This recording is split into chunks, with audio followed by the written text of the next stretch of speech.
Pensemos por un momento, desde una transacción con criptomonedas hecha en un segundo con el móvil hasta el caos de Wall Street. Ahora rebobinemos. Muy rápido, pasamos los billetes, las monedas de oro y frenamos en seco. Estamos en Mesopotamia, hace miles de años, y vemos a dos agricultores intentando hacer un simple intercambio. Justo aquí es donde empieza nuestra historia. La historia de, probablemente, la idea más poderosa que la humanidad ha inventado: el dinero. A ver, para entenderlo, hay que viajar muy atrás en el tiempo. Antes de que existiera el dinero, el mundo funcionaba con el trueque. Y el trueque, bueno, tenía un problema fundamental. Un problema de sincronización que hoy nos parecería casi cómico. Imaginemos la escena. Tienes el mejor trigo de la región, pero necesitas unas sandalias. Tu única opción es, pues, irte al mercado a buscar no solo a un zapatero, sino a un zapatero que justo en ese preciso instante necesite trigo. Y si quería arcilla o pescado, la cosa se convertía en una cadena interminable, y la verdad muy poco eficiente. Los economistas, claro, le pusieron un nombre a este lío: la doble coincidencia de necesidades. Suena técnico, pero es justo eso. Para que un intercambio funcione, las dos personas tienen que tener exactamente lo que la otra quiere. A ver, para tribus pequeñas quizá esto podía funcionar, pero a medida que las sociedades se hacían más grandes y complejas, este sistema se convirtió en un verdadero freno para el progreso. Hacía falta algo mejor. Hacía falta una solución, y pronto. Y la humanidad, como casi siempre, encontró una solución. Si no se puede intercambiar directamente, se necesita un intermediario. Algo que todo el mundo acepte como valioso, sin importar si lo necesita en ese mismo momento o no. Y así, de esa necesidad, nació la primera forma de dinero, lo que llamamos el dinero mercancía. Y es fascinante ver la variedad de soluciones que surgieron por todo el mundo. Por ejemplo, en África y Asia, estas conchas de cauri, pequeñas y duraderas, se convirtieron en un estándar. En el Imperio Romano a los soldados se les llegaba a pagar en sal, un bien tan vital que de ahí viene nuestra palabra salario. En otros sitios el valor se medía en gabelas de ganado o en sacos de grano. Lo crucial aquí es que todos estos objetos tenían un valor intrínseco, o sea, se podían usar o consumir, pero claro, también tenían sus propios problemas. A ver, imaginemos intentar pagar algo con una vaca. ¿Cómo se da el cambio? ¿O cómo se transportan sacos y sacos de sal de un lado a otro de forma segura? El dinero mercancía era inconsistente, era pesado y muy difícil de dividir. La civilización necesitaba dar un salto tecnológico, y ese salto llegó desde un pequeño reino en lo que hoy es Turquía. Los lidios tuvieron una idea absolutamente genial.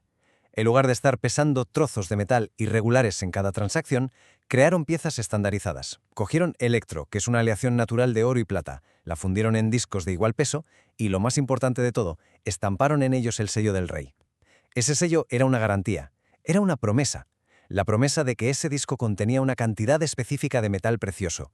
Y de repente, la confianza sustituyó a la balanza.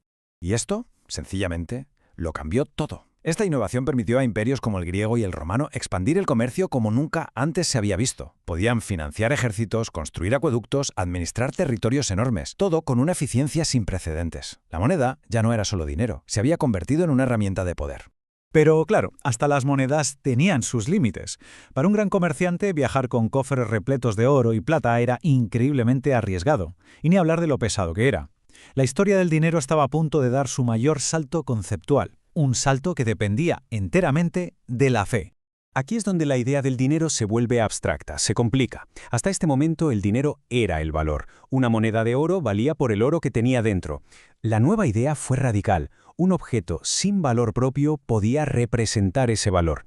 Este es el gran salto, del valor intrínseco al valor representativo. Se le estaba pidiendo a la gente que creyera que un simple trozo de papel era tan bueno como el oro puro. Y ojo, que esta idea no surgió en Europa, sino en China, en el siglo XI, con los Yaozi. De hecho, cuando Marco Polo llegó allí siglos después, no podía creer lo que estaba viendo. En Europa el sistema evolucionó de otra manera. Los orfebres, que eran quienes guardaban el oro de la gente, empezaron a emitir recibos, y pronto la gente no intercambiaba el oro, intercambiaba los recibos. Esos recibos se convirtieron de hecho en los primeros billetes de banco europeos. Durante siglos, esa promesa de papel se mantuvo. Cada billete se podía canjear por una cantidad fija de oro o plata en un banco. Pero en el siglo XX, esa conexión milenaria estaba a punto de romperse, y de forma definitiva. Este es el momento, el punto de inflexión. En 1971, el presidente de Estados Unidos, Richard Nixon, anunció que el dólar ya no estaría respaldado por oro. Lo que se suponía que iba a ser temporal se convirtió en permanente. Y con ese acto, que se conoce como el shock de Nixon, el dinero de todo el mundo cortó su último vínculo con un bien físico. Y así entramos en la era del dinero fiat. Fiat es una palabra en latín que significa algo así como hágase, o que así sea. O sea que el dinero tiene valor simplemente porque una autoridad, un gobierno lo decreta. El euro, el dólar, el yen, todo el dinero que usamos hoy en día es dinero fiat. Esto, claro, nos lleva a la pregunta del millón del sistema financiero actual. Si un billete de 50 euros no es más que un trozo de papel con tinta, ¿por qué lo aceptamos a cambio de nuestro trabajo, de la comida, de una casa? ¿Qué es lo que sostiene todo este sistema? Bueno, la respuesta es compleja porque se basa en conceptos totalmente abstractos. Su valor viene por un lado de la estabilidad del gobierno que lo emite y de la fortaleza de la economía de ese país. También de la obligación que tenemos de pagar los impuestos en esa moneda. Pero sobre todo, y esto es lo más importante, de nuestra confianza colectiva. Aceptamos euros porque sabemos que los demás también los van a aceptar. Es en el fondo un gigantesco acuerdo social. Y esta evolución no se ha detenido, ni mucho menos. En pleno siglo XXI el dinero ha dado otro salto, volviéndose todavía más abstracto, dejando atrás incluso su forma física. Fijémonos bien en esta cifra, un 8%. Es un número que, así solo, no dice nada. Pero ¿qué puede significar en esta historia que estamos contando sobre el dinero? Pues ese 8% representa todo el dinero físico que hay en el mundo, los billetes y las monedas. El resto, la inmensa mayoría, ya no es ni siquiera papel, son simplemente unos y ceros parpadeando en las bases de datos de los bancos. Ya vivimos en un mundo donde el dinero es fundamentalmente digital. Y es en este contexto, en un mundo ya digital, donde surgió una idea aún más revolucionaria. En 2008, una persona, o un grupo anónimo, bajo el seudónimo de Satoshi Nakamoto, publicó un artículo que proponía Bitcoin. La idea era utilizar una tecnología llamada blockchain, que es como un libro de contabilidad digital descentralizado y súper seguro para crear una forma de dinero que no necesitara la confianza ni de gobiernos ni de bancos. Un nuevo tipo de dinero para la era de Internet. Así que después de todo este viaje, desde el trueque hasta el Bitcoin, desde las conchas de la playa hasta el código informático, volvemos a la pregunta fundamental. ¿Se ha cambiado tanto de forma, se ha sido tantas cosas distintas? ¿Qué es realmente el dinero en su esencia? Pues al final no es una cosa, es una idea. No es oro, ni papel, ni código. El dinero es en realidad una tecnología social. Es la historia que nos contamos los unos a los otros sobre el valor.